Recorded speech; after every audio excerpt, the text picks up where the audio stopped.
As soon as my video went live yesterday, Supermega's response videos went live as well. So I recorded my videos on Sunday night, and I uploaded it on Monday, just like I do, 10 a.m. Monday morning, every morning. Well, it turns out they uploaded at the exact same time on the West Coast. So that was, well, I guess 8 a.m. on the West Coast. So that was fun.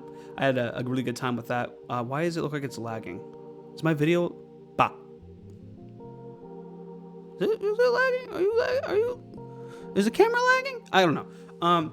I watched their response videos. Both Matt and Ryan made their own individual response videos, and I got a couple things I want to say. My opinion hasn't changed. So for everybody in the comment section of my last video saying that I should have waited to the response, my opinion hasn't changed about like 90% of the stuff. When it comes to the sexual assault situation, yeah, my opinion hasn't changed at all. Not a bit. They still handled the situation poorly, and they owned up to it. And I'm happy they owned up to it. I'm very happy with that. My points about parasocial relationships and how you should be very careful about who you're watching still stands up. Still very true. Something that Matt did say in his response video, I don't remember if Ryan said anything about it or not, was that a lot of the jokes that they made back in 2016, and I did point this out in my video, were kind of edgy and were a different kind of content, but now they're like almost 30 and they've grown up. And I think that's really important that Matt talked about that, because that was like half of the shit that Leighton talked about. That was like half of his points. Although I do want to be clear, I feel like a lot of people are focusing on the Leighton stuff, and I think we should be focusing more on Lex. I think that Lex's treatment through some of this wasn't the best. I don't think that Lex acted properly either. I think what you had through this whole situation, looking at it from an outside perspective, is that both parties were really bad at communicating with each other, but Supermega, as the sort of middleman between Dawn and Lex, had a very hard time figuring out what to do with that situation. And that's on them. They fucked up. And I'm happy that they admitted to that they fucked up. But it seems like there was just really bad communication overall across both parties. And I think that it's good that Matt and Ryan owned up to that. Now, there were some claims that Lex made, and I cut this out of my original video for the sake of time, because I thought it would be better if I was more concise, and I did a bunch of like choppy edits to try to make it all fit into a nice 10-minute time period. There was a part in there where I talked about Lex claiming that Matt said that Daniel, their friend who committed suicide, is a coward. I was like, there's no way. There's like no way that Matt would have said that Daniel is a coward. I couldn't picture that in my head. And that was one of the instances out of Lex's video that I watched. I watched her whole 2-hour video where I was like, okay, this is just either not real or there's missing context. There was some stuff about Matt calling Daniel a coward, Daniel, their friend who committed suicide. And the way Lex talked about that, she didn't talk about it for long, and it was very brief. So I don't know if I'd have to hear more context around that, because I feel like for me personally, you could call somebody a coward, but maybe it wasn't in reference to the suicide. If it was in reference to the suicide, that's fucked up beyond belief. But he might have just been calling Daniel a coward for something else. And there were a couple of other things that Lex had said as well in that video that had me questioning things. I think that what I said in my last video about her telling the truth, I think she probably is telling the truth from her perspective. I think that's true. And especially when it comes to the sexual assault stuff, she's absolutely telling the truth. She's 100% spot on there. However, there was at least one factually incorrect statement she made. She claimed that she had been kicked out of the Supermegaplex, and she wasn't. She chose to leave. They were not made homeless. She chose to leave. And then, of course, the stuff with Leighton, after hearing Matt talk about it, it's pretty clear that Leighton is a spiteful person. And I watched Leighton's 3-hour live stream. I watched that before watching Matt's response video. And as I was watching it, and perhaps, maybe I shouldn't have cut down the video, because I talked about this too. I feel so bad for cutting down the video. I talked a little bit about how some of the stuff that Leighton said was like spiteful, and it seemed a little bit spite driven, and none of it was really true, because when Matt talked about the stuff, Matt showed receipts, Matt showed texts, Matt showed pictures, right? When Lex talked about some stuff, she showed some receipts and some pictures. When Leighton talked about everything, there were no receipts, nothing. He was just doing hearsay, conjecture, just anything he could do to drive in anything bad about Supermega. And I think that like all of that is indicative of somebody who's very spite driven, that they got fired.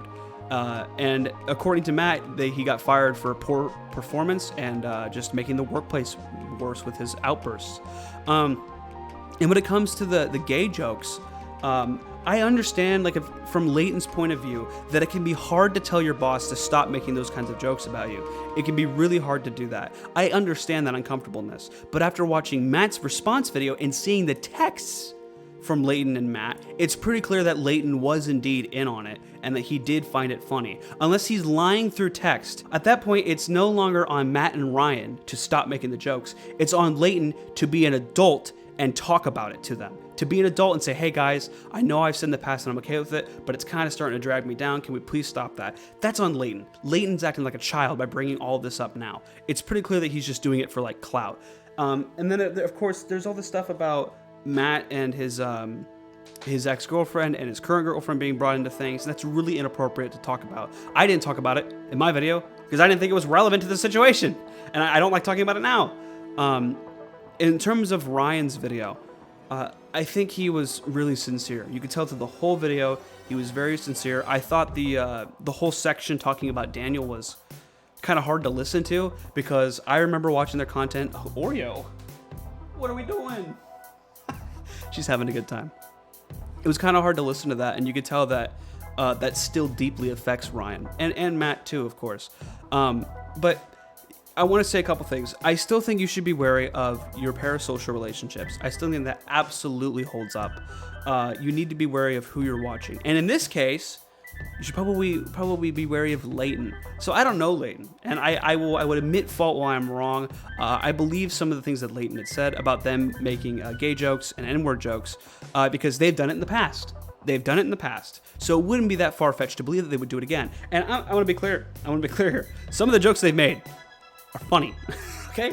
Some of the gay jokes and some of the edgier jokes, they're funny, okay? They're not okay. They're not like you shouldn't really make those jokes anymore. And some of them are just like what's the punchline? The N-word? Haha, funny. That's a good one. Real funny, Chris. You know what I mean? Like, those aren't really funny jokes. But you can have a couple edgy jokes that are funny. Like, I feel like, not to bring them into this, but Vanoss Gaming's crew. God, that's a fucking name. I've been watching more of their shit lately. I don't know why. But they make some pretty edgy jokes, and it's still funny, and they're still good people. But I still think you should be wary of your parasocial relationships. I do want to say I did resubscribe to Supermega. I did. I watched their apology videos, and I was like, okay, that's good enough for me. I'll resub. So I listened to them, I heard out their arguments, and I was like, okay, you have my support back. I will watch your content again. Anyway, sorry, this is totally irrelevant. What am I talking about anymore? Okay, what are you doing back there?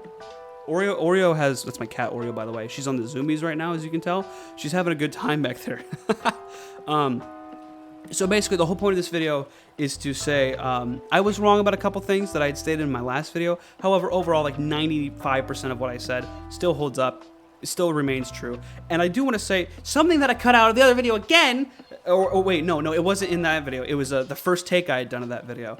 I talked about how it seemed like Matt and Ryan never really grew up and didn't really understand how to properly form a business. I just wanted to say something really quick. I looked back on my first take and I didn't find this part at all. I think what happened here is that I confused my first take for the video with a conversation that I had with my girlfriend where I said it kind of seemed like it didn't really look like Matt and Ryan grew up. So I apologize for that. That was not in my first take. That was a conversation I had with my girlfriend. Okay, anyway, back to the video.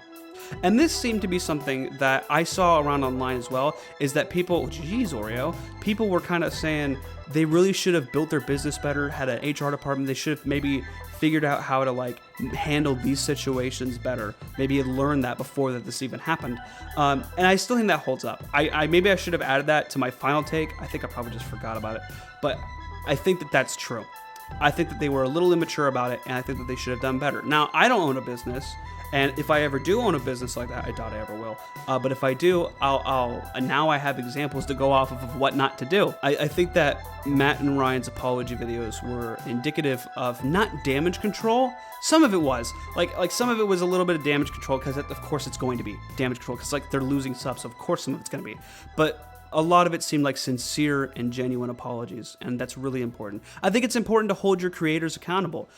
When something happens like this, it's important to show your grief with them by unsubbing or saying that you're unhappy. I think it's really weird, kind of offense to people, to like sit there and be like, oh, we should wait until we hear their side of the story. And then you hear their side of the story, and it's like, yeah, It's exactly what Lex said happened. Wow. Crazy. It's crazy. I mean, there were a couple things that Lex got wrong, or a couple things that Lex said differently from Matt. But it's like in terms of the sexual assault thing, it's exactly what she said it was. Exactly like that. The worst thing Lex did was maybe misunderstand, like I said, miscommunication between Matt and her. It seemed like she didn't really understand the vibes, or maybe Matt didn't understand the vibes that were happening. It just seems like you have two people who had the same conversations and they got different like things in their head about what that conversation was. And this happens all the time. This is not like an uncommon thing. This is very common for communication. If you've ever been in a relationship, love you, Emily, you know that you can say something to somebody and it can come off in the exact wrong way. I've learned this pretty much since I was going into my adult life. I'm 22. Whoa, so old. But it can be sometimes really hard to communicate something that you really want to say in a calm and understanding way, because sometimes you're very passionate about it. And when you do that, and when you are passionate, sometimes you can say something and it can sound really bad, or the vibe can be off with it, but you have good intentions. And that's really hard to recognize. Even as a fully grown, almost 30-year-old adult, I imagine that can be hard to recognize. Anyway, so thank you guys so much for watching. If you liked it, hit the subscribe button and whatnot. And I'll see you guys all in the next video. I promise we'll talk about politics again. I don't like covering drama. There's a reason I don't do it. It's boring. Anyway, but I thought I'd talk about this one because it's Supermega and they're near and dear to my little teenager heart. May he rest in peace. Anyway, I'll see you guys all in the next one. Bye-bye.